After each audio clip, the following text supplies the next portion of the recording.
tell me when you're ready. I'm ready. Okay. Oh, is he ready? Oh, him, not me. Yeah. Oh, excuse Very me. good. There you go. All right. Good evening.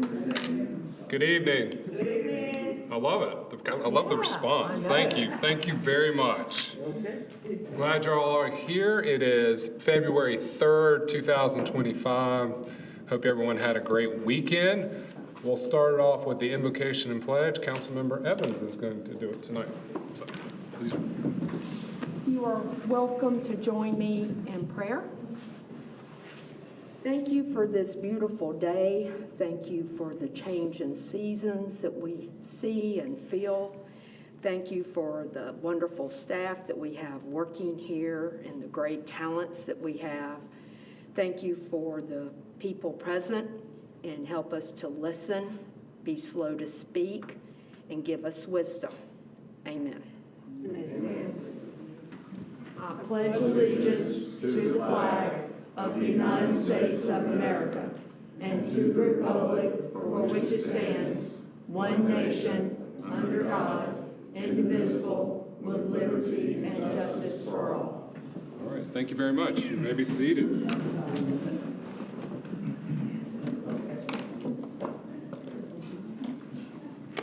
We have the honor for Black History Month honorees. We have one that we're going to recognize right at the beginning. And I'll read this, and then if she'll come up, I'm kind of giving it away a little bit, at least half of the equation there. But so this is a proclamation, recognition of service. Whereas Linda Davis, a native of Clemson, born the 8th of 10 children to William and Marion Dawson in the Red Hill community, and she still spends most of her time in the Clemson community. Whereas Davis's father, who served in the Marines, thank you for his service, was a leader in the community who helped establish Dawson's Park, leasing the property from Coach Frank Howard for $1 a year. Again, $1 a year, and that's still, well, I think it may be $5. I mean, it's still $1 a year for 30 years, during which time they developed and coached sports such as baseball and softball. Whereas she is a champion of the historic Black neighborhoods such as Red Hill, Calhoun, Abel Vista, Cadillac Heights, and was integral in the establishment of the Red Hill Reunion and Family Fun Day at Dawson's Park, a great event, an annual event for the entire community. Whereas she has attended New Hope Baptist Church all of her life, where she serves first as associate pastor and now as the lead pastor for the congregation. Whereas Pastor Davis is an advocate for inclusivity and works to combat across the tracks attitudes that can emerge from growth and change. Whereas Pastor Davis believes in kindness and compassion in the face of adversity and opposition rather than anger, gossip, attitudes that can be an encouragement to others.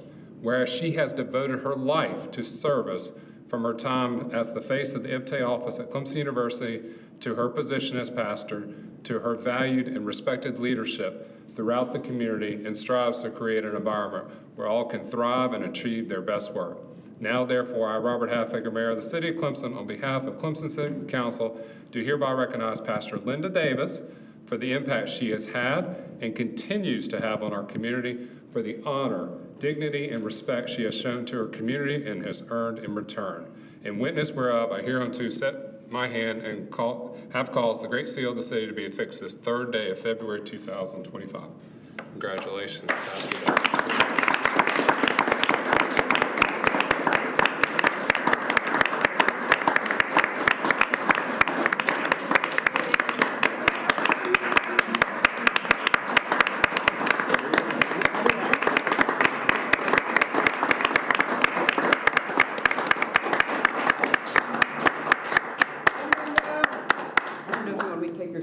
You can. Okay. You're more than welcome to. Hey, look, I'll come back here. Congratulations. Well deserved. You don't have to say anything. But if you'd like to. Yes. You don't want to. Look at her. She's quiet. What's going on? Pastor's got to talk. Yeah. Congratulations, Linda. All right, so we're all, come on up. Oh. Gather around. This is what we do. We're teaching. Come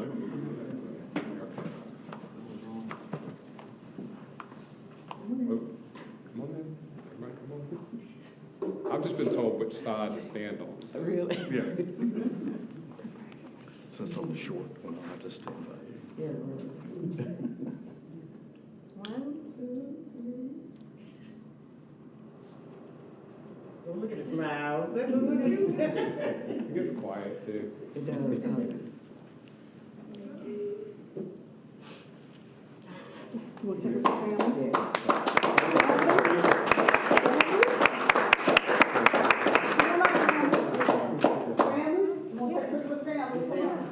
We'll get up. Ines, Louis.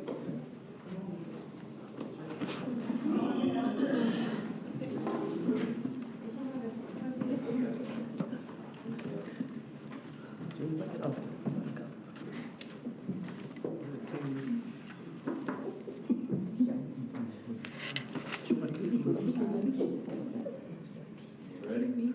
Everybody smile. Here, I'll turn the camera around and get one.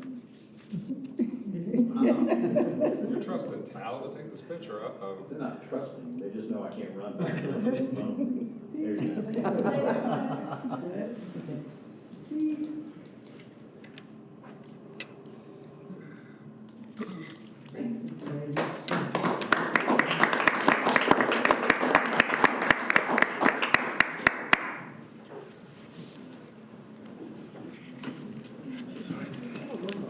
So like I said, so well deserved. Congratulations again. Congratulations. And I always say this, and everyone on council hears this, as well as administrator. You're more than welcome to stay for our city council meeting. But, here's the but, we understand you have family at home, so you can stay as long as you want. Please leave whenever you'd like, obviously. But we appreciate you being here, family, friends, everyone to support the pastor. So thank you very much. We have another proclamation. I don't know if Sonia's here. I don't see Sonia. Okay, so that's one to make sure. This is a proclamation for Teen Dating Violence Awareness Month for February 2025, whereas each February, young adults and their young ones nationwide raise awareness about teen dating violence through Teen Dating Violence Awareness Month. This annual effort focuses on advocacy and education to stop dating abuse before it starts. Whereas teen dating violence is more common than you may think. 1 in 3 U.S. teens will experience physical, sexual, or emotional abuse from someone they're in a relationship with before becoming adults. Whereas social media plays a significant role in teen dating violence, providing a platform for abusive behaviors like online harassment, monitoring threats, public humiliation, which can also escalate into physical violence or further emotional consequences. Whereas these actions can upend the lives of young people during some of their most formative years and have lifelong consequences. Survivors of teen dating violence are more likely to suffer from symptoms of depression, anxiety, and trauma. Experience an unhealthy or abusive relationship as a teen can increase a young person's risk of facing violence in relationships throughout their lives. Whereas we must do everything we can to help teens identify the differences between safe and unsafe interactions. We can do this by providing tools and training in how to form healthy relationships and safely leave abusive ones. Whereas on the behalf of the teens and young adults of the city of Clemson and beyond, let's join together to prevent teen dating violence not only in February, but all year long. Now therefore, I, Robert Halfacre, Mayor of the city of Clemson, do hereby proclaim February 2025 as Teen Dating Violence Awareness Month in the city of Clemson, in witness whereof I have hereunto set my hand and cause the official seal of the city of Clemson to be affixed this 3rd day of February 2025.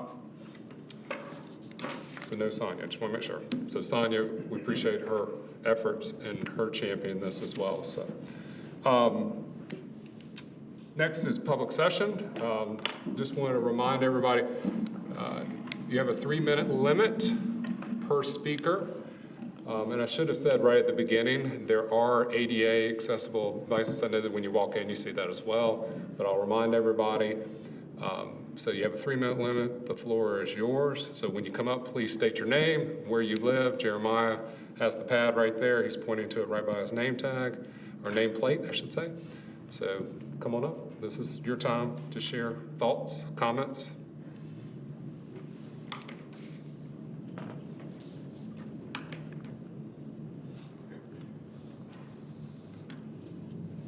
If there are no comments, I do have some that have been submitted online. But I want to make sure the ones that are here. Do we have any comments? All right. And I have your comments. Would you, I'd like for you to read them. Would you like to read them? Okay, you want me to read them? Okay. I'll go ahead and read them. But I will say, if you want to, since you're president, you can read them, so if you'd like. So the first one is, I want to make sure I have it correct. Okay. Following up to my comments submitted at council meeting on 1/13 regarding the new crosswalk on College Avenue. 3 weeks ago, I raised concern about the new crosswalk on College Avenue in front of Papa John's. I couldn't understand why it was placed there. I stated that it was a hazard to drivers and pedestrians. The very next day, on January 14th, a vehicle plowed down one of the posts with a pedestrian crosswalk sign. Today, 3 weeks later, another vehicle took out the pole, pictures attached, which we have here. That's twice in 3 weeks. Are we gonna wait until the third time a pedestrian gets run over, God forbid, before anyone admits this is a hazard and is something gonna be done about it? Amanda at 408, well, the address is 408 College Avenue, Clemson, submitted this on February 1st at 6:50. The second comment is a question to follow-up comment regarding the new crosswalk on College Avenue in front of Papa John's. Who is responsible for replacing this down pole sign, and how much will that cost? And that was reported on February 3rd. And then we have one other comment that was submitted online. This was, good evening, I just wanted to express my disappointment with the city administration. On January 20th, as we all are aware, was the inauguration day of the 47th President of the United States. I believe Governor McMaster instructed that all flags be raised to full staff from sunrise to sunset for 1 day. I'm very disappointed that this government decided not to raise the national flag to full staff. Also, the newly elected president signed a proclamation that day that all flags were to be raised this day and at every inauguration day hereafter. And that was 103 Mountain View, and that was Stephanie Platt. And that was submitted, on February 3rd. And if there's no other comments, I'm gonna close out public session. All right, we'll just keep moving along. Next is the possible approval of minutes from January 13th of 2025. Would somebody like to make a motion? I make a motion that we approve the minutes as of January 13th, 2025 as presented. Seconded. Comments, discussion? All in favor, raise your right hand. All right, thank you very much. Next, we'll move into reports and discussion. We have one, staff reports. Andy. I'll start off with Ms. Gant making an introduction for you. Our new cat bus director started today, Brian Fisher. You want to come up and introduce yourself, and then he has an action item later on, but you want to introduce yourself? Well, hello everyone, I'm Brian Fisher, Hello. and I am your new cat bus director. I am happy to be with the city of Clemson. Got a lot of work to do, as you all well know, but we're excited to get started in it and hope that we can exceed the expectations which you guys are looking for as far as the cat bus and its services. We're excited you're here. Look forward to working with you. And thank you for being here tonight. And it sounds like you have an action. I saw that on the agenda. I was hoping I could say my statement where he could leave and go with his family, but hopefully we'll get there pretty quickly for your sake. Yes, sir. We're looking out for you. All right, so thank you. We have one Andy? more report. Sorry. I asked Nathan Woods if he could respond to the public comments made about the crosswalk pole. We have reached out to people who have made comments in the past about this thing and made the information known, and I wanted to make sure everyone up here had the same information. Okay, appreciate it. Do you have the map in your email by any chance you could pull up? I might. I You sent it to one me, I did. earlier that might make it easier for everyone to understand. Stan, we've been approached by several folks over the past week about the changing the crosswalk, and I should be on there. I want him to pull it up so I can show you maybe. I'll start. Since at least the completion of the Bixby development, we've been asked by members of this council and the previous council about potentially changing the crosswalk that was there, that went from Bixby directly across the street. council and staff, it's okay if you don't have anything, it's fine, yeah. Council and staff frequently receive reports from citizens that that turn was unsafe. When you were coming out of Kiwi Trail and you would turn right downtown, oftentimes, no matter which way they were coming, if a student out of the Bixby or a patron at the restaurant was trying to cross there, if you're in the driver's seat and you were turning right, that being on your right side, you sometimes almost turn in pedestrians. Thank God nothing ever happened, but there were a lot of close calls. And so those reports were occurring long before the hub had ever been proposed and any concept of reworking Kiwi Trail had even been discussed. To address these, our city engineer worked with an outside engineering firm, Kimley Horn, as well as the South Carolina Department of Transportation, and to determine that a mid-block crossing was the best path forward. Mid-block means just what it is, in the middle of a block. Part of the reason, the thought behind that is it's arresting because they're not common to have it there. The other part of that guidance was determined most appropriate for this location, and that followed guidance from the Federal Highway Transportation Administration guidelines, as well as SCDOT crosswalk guidelines, and recommendations from the National Association of Transportation Officials, which I don't have the graphic, but what I will tell you is it's going to be a phased approach. What you see right now is phase one. That is to install the island and what we call RFFBs, which are, I had to write all this down, rectangular rapid flashing beacons, and then to remove the current crosswalk. Those two things have happened. And as I'm talking, I realize I should tell y'all that I'm not a professional engineer. Nathan Hinkle is, and I am speaking on his behalf tonight. So if I mess up, he will correct me in the morning. But phase two of that is to remove those RFFBs, the poles that you see right now, and replace them with a pedestrian hybrid beacon signal, which is explained, and there's a picture in the email that I said in all of your seats tonight, or in all of your things tonight. Those signals will be installed on a mast arm, which is basically a pole that's in almost like a red light pole across College Avenue, and those are currently the most visible pedestrian warning system available on the market. Phase one was paid for and installed by the developers at MODA Clemson.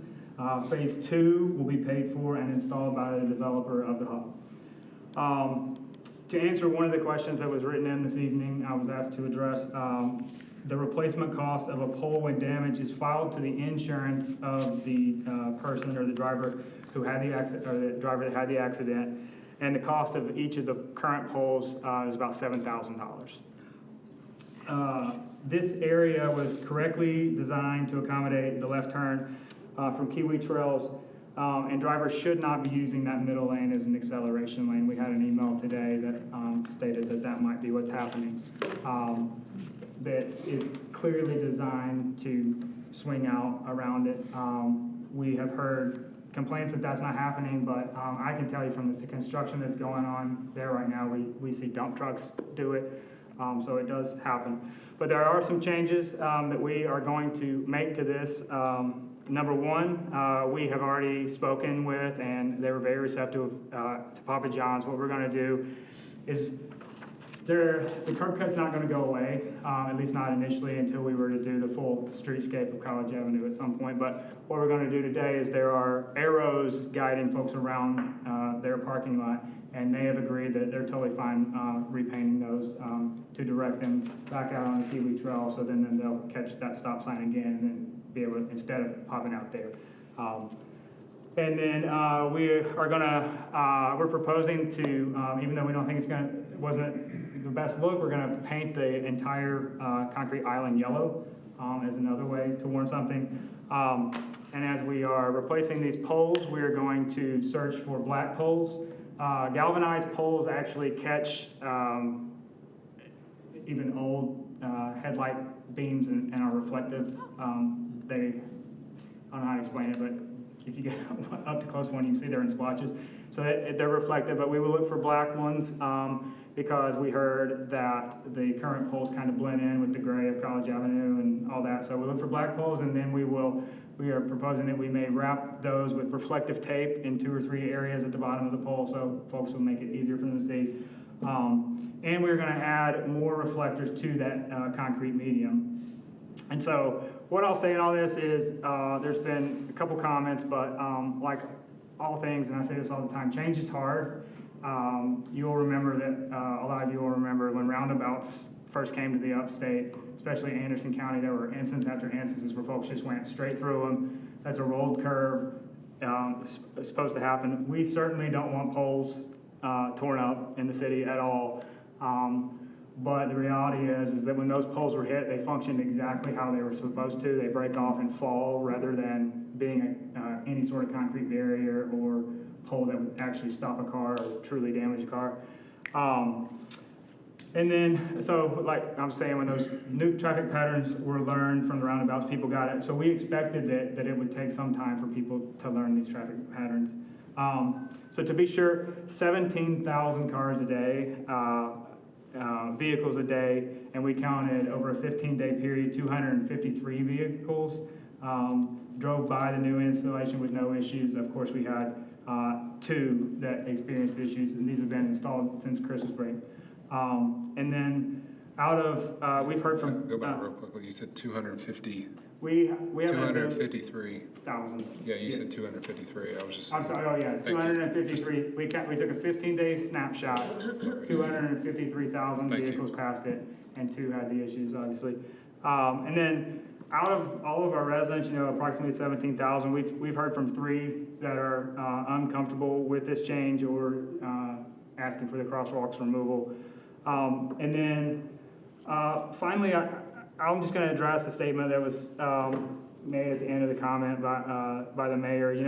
Pedestrian safety for Nathan Hinkle, who's our city engineer, is paramount. And in fact, I'll say in front of Andy in the alley, sometimes it's to my great annoyance when we're trying to do some planning design.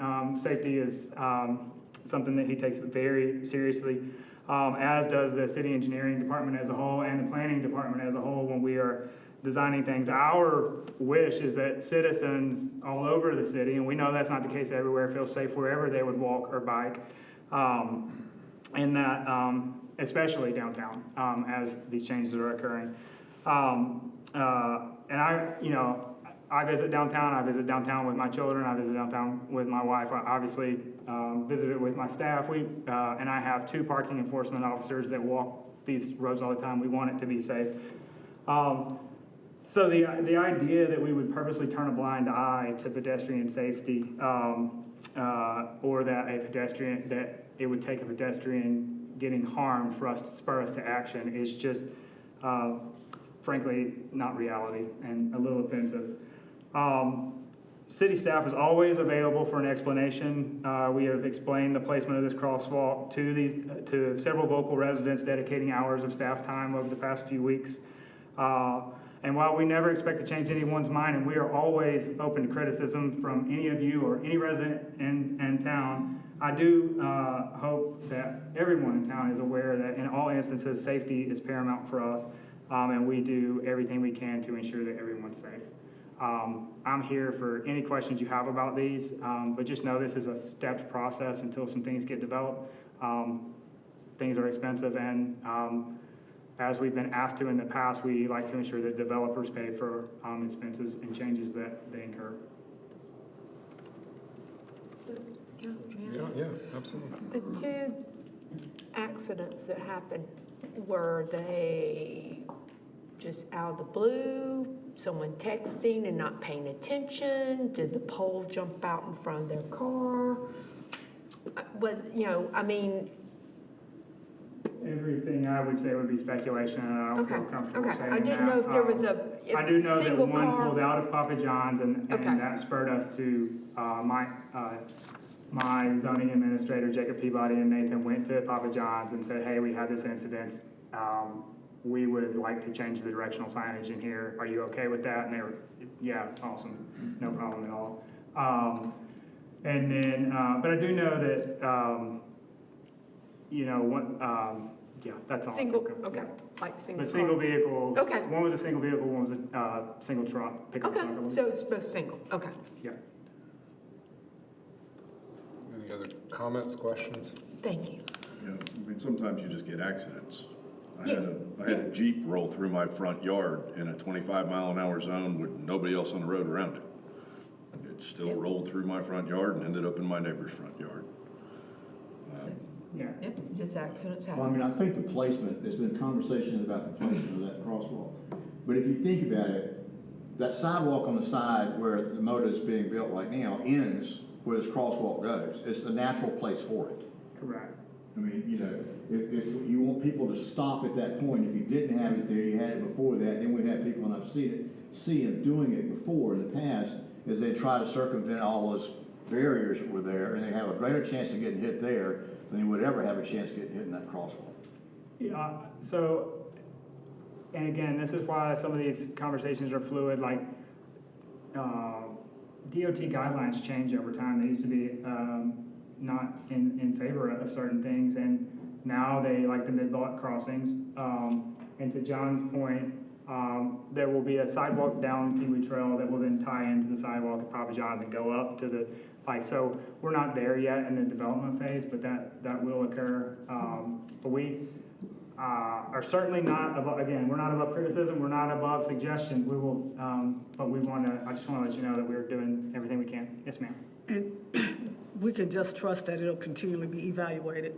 Absolutely. Because one thing we won't be able to control, we can't control what we can't control. Exactly.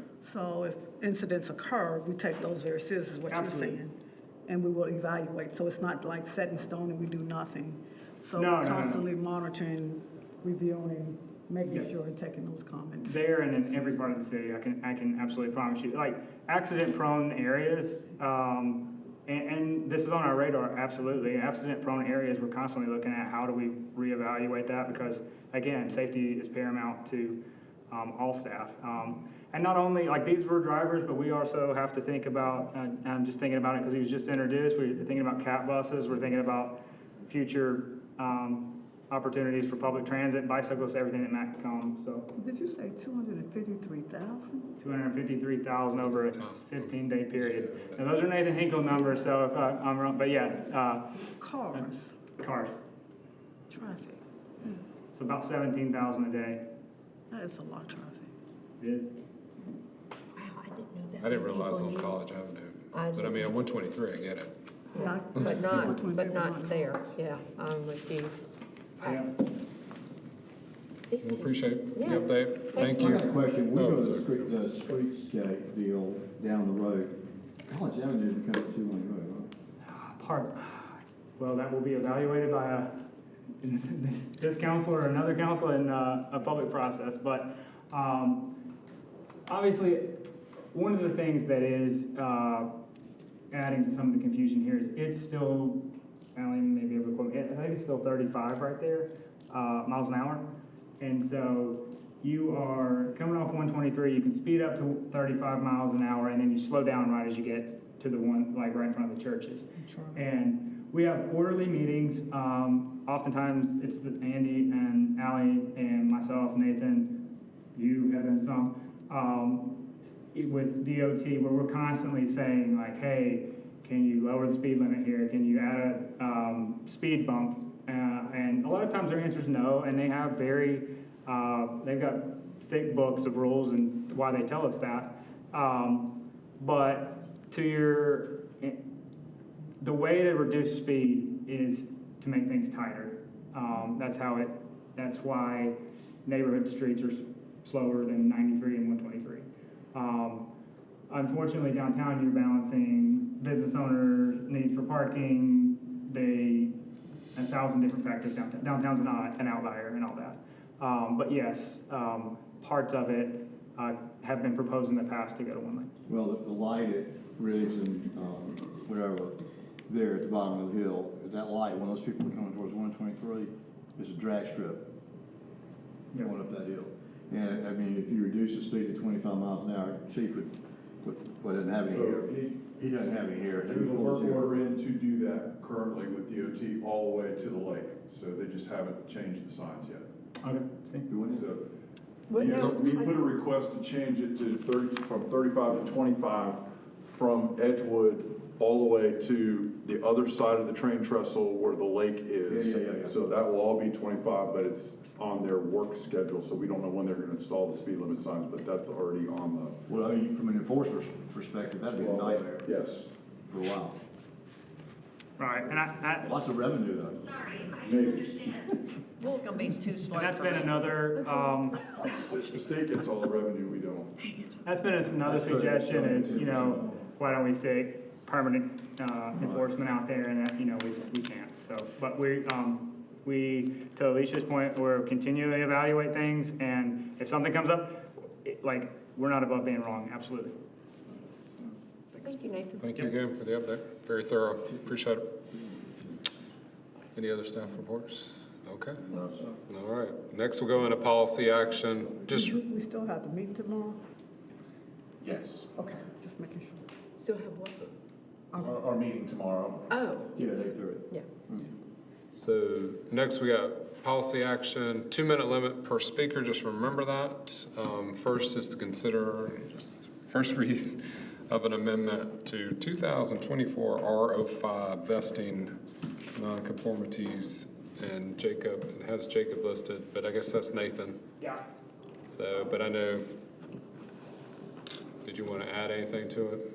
Not particularly, I mean, it is kind of everything that Yeah. everything that I would say is kind of written out there on the sheet, but if you need any history or how we got here, I'm happy to go into that. But what this does is if there's an act of God to your anything happens to your property and is non-conforming for any reason, this allows you to rebuild.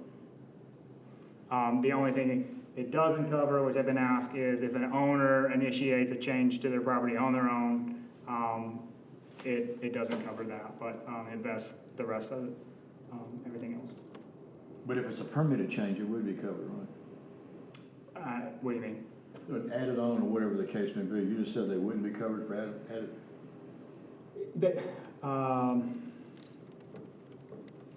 I think the best way to answer that, like, yeah, if you were adding a deck or an addition onto the house and you were already out of conformance, then yeah, you can, no, it would have to meet.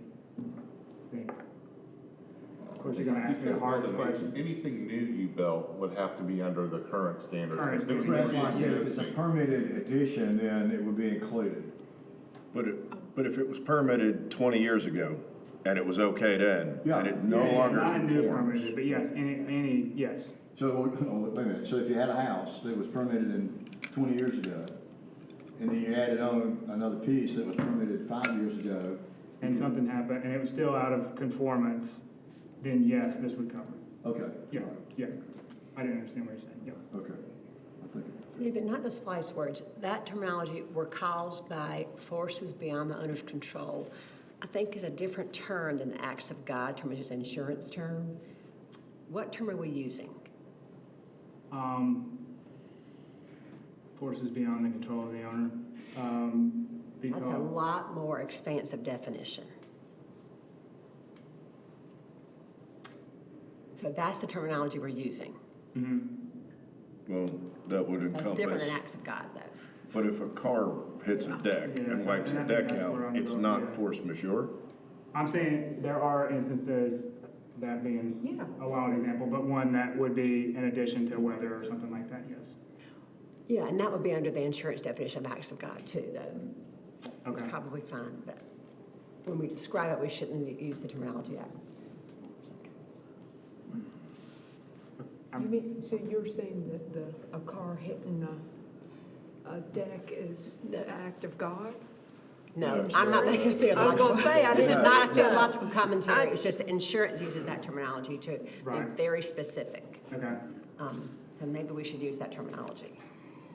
But don't change it at this point. Yeah, I mean, I'm happy to if that's what all of you want. But yeah, that was the intent. Okay, Yeah. all right. Food for thought. That was good. Not a theological commentary, Happy to do that too, but no, yeah. just an insurance term. Yeah. So you want to change it from forces beyond the control of owner to acts of God? That's what I mean, yeah. Okay. Yeah, but that, isn't that typically done as force majeure? And force majeure wouldn't cover necessarily something that's beyond the control of the owner that then damages a piece of their property. I don't want to divert the conversation here, so. Well, I can, If we're gonna change it, we gotta change it in the motion. Yeah. Yeah, I mean, if we're gonna address this, we actually have to fully address it and come up with a new language, right? And that, I'm trying to think though of, I can't. forces beyond the control of the owner, you could have vandalism, which is not an act of God. I'm trying to think of others, but Well, let me ask you this, Fire. a burglar, let's just say a burglar came into your house and set it on fire, whether it was accidental or not, is that considered, that's not considered an act of God? no. That would not fall under force majeure or an act of God. So then you wouldn't be able to rebuild if your house was burned down by somebody. And arson would be beyond the control of the owner. Were we making it too broad by going in that direction versus act of God? Well, I mean, if you make it an act of God, It's just something that weather. was intentional by other than the owner, somebody driving a car into it, somebody setting fire to it, they would not be able to rebuild. Right, that's what I'm saying, But that's, the idea is once you own a piece of property that's existing, you should be able, through your insurance, to simply rebuild it. So if it's beyond your control, you should be able to restore it to the existing, to what it was before. Not to add to it, not to change it, but to bring it back to where it was. So that you have continuity of ownership. So if you do buy a house, you have the assurance that you're able to restore that house if it were damaged. Doesn't give you any right to change it. If you're gonna change it, you have to go back through permitting and it has to get approved. This is only if something happens that you have no control over. If you burn your own house down, it's a whole different story. Andy, will you scroll down to the actual language in the ordinance?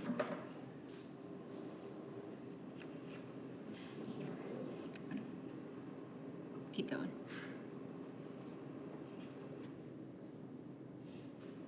So where it starts with damaged in italics is the actual definition that's in the ordinance.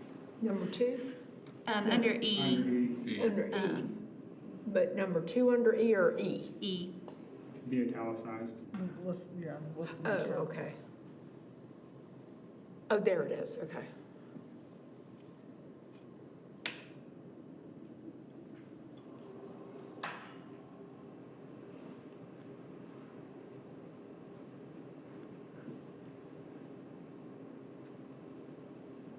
I think looking at insurance language, that's probably consistent. It's fine. Don't. So essentially, the first thing refers to this, where it's Refers to that. closer defined. So, Yes, other than voluntary. Okay. It's fine.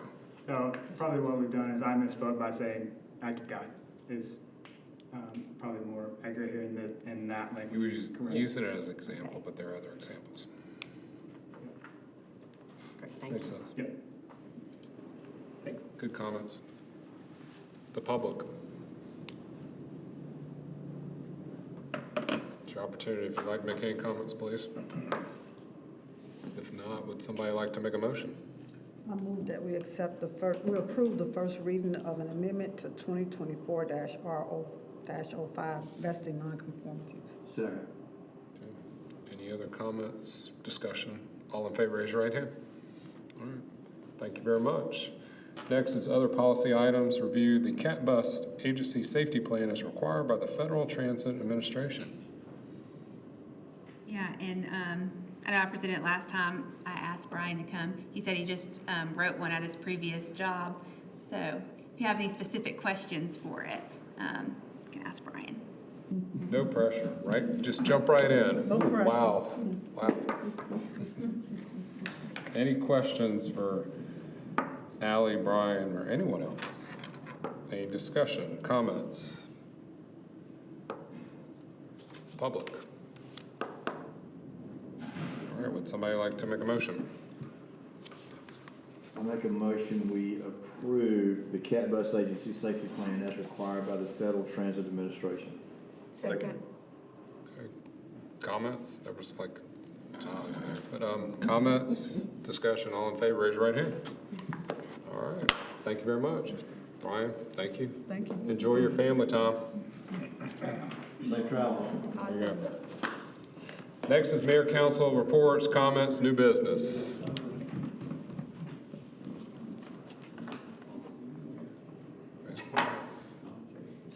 Everybody's quiet.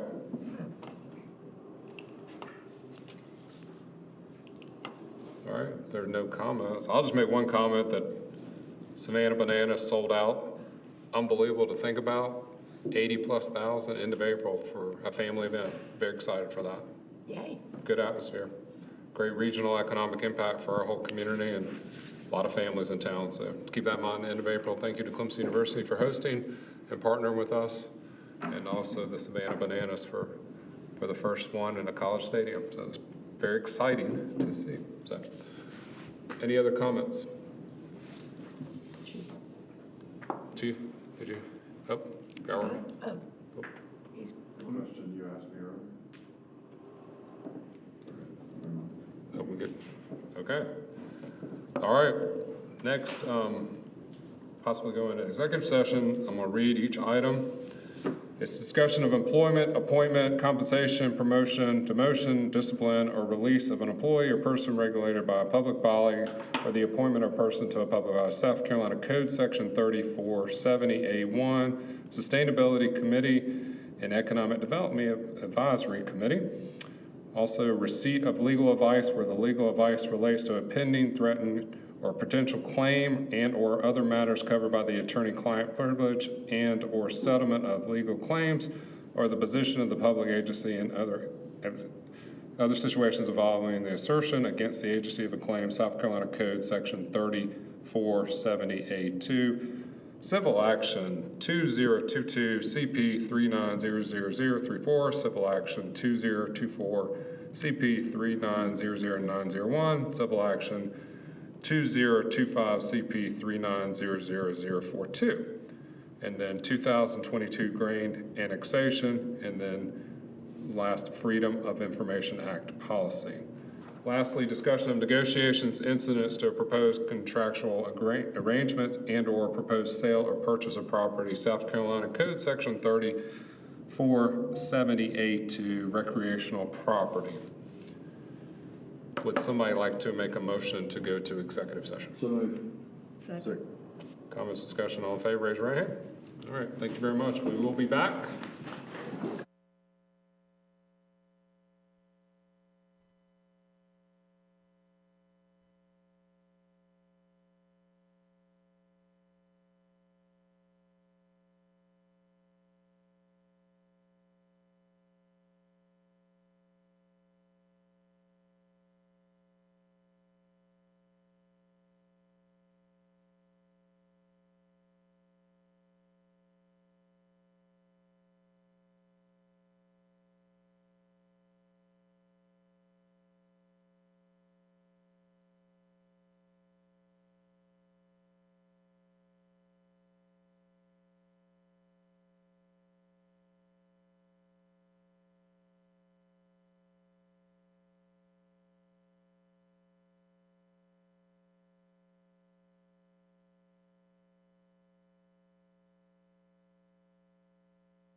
Where's the audience? Hey, Chief. We'll film probably on that. All right, would somebody like to make a motion to go back into regular session? moved. Second. All right, any comments or discussion? All in favor, raise your right hand. Okay, all right, everybody did, okay, making sure everybody raised their right hand. All right, we're coming out of executive session, no action to be reported. Now would somebody like to make a motion on, would somebody like to make a motion on committee assignments? I will make a motion to nominate John Shaughnessy to EDAC for a period of 3 years as a 93 corridor business owner. Second. All right, comments, discussion? All in favor, raise your right hand. All right, thank you very much. I'd like to make a motion that we appoint Shelley Gear and John Heiliger to Sustainability Committee for both of them for 2-year terms. Second. All right, comments, discussion? All in favor, raise your right hand. All right, would somebody like to make a motion to adjourn? So moved. Second. All right, so quick. All right, any comments, discussion? All in favor, raise your right hand. Have a great evening. Thank you. Easy. What? Litigation. I'm telling you what. Lord help.